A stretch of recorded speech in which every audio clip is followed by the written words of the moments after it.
महापालिका निवडणुकीसाठी अजित पवारांची राष्ट्रवादी आणि शरद पवारांच्या राष्ट्रवादीच्या जागा वाटपाचा जो फॉर्म्युला आहे तो समोर आलाय।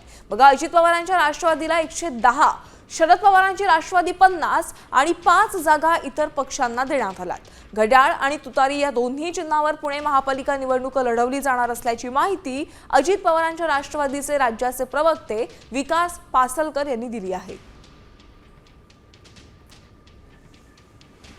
तर एकत्र राहिलो तर स्थानिक स्वराज्य संस्था आहेत, प्रत्येक कार्यकर्त्याला न्याय मिळेल आणि त्यामुळे सर्वांना संधी देण्याचा प्रामाणिकपणे प्रयत्न केलेला आहे दोन्ही बाजूनी।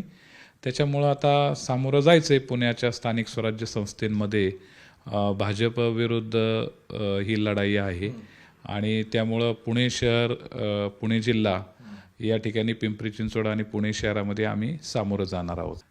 राष्ट्रीय अध्यक्ष माननीय अजितदादा पवार साहेब आमच्याकडनं साधारणतः 100 ते 125 जागा त्या ठिकाणी AB फॉर्म दिले गेलेले आहेत। आदरणीय शरदचंद्रजी पवार साहेबांचा जो पक्ष आहे त्या पक्षाला गटाला साधारणतः तिथे सुद्धा 40-50 जागा देण्यात आलेल्या आहेत।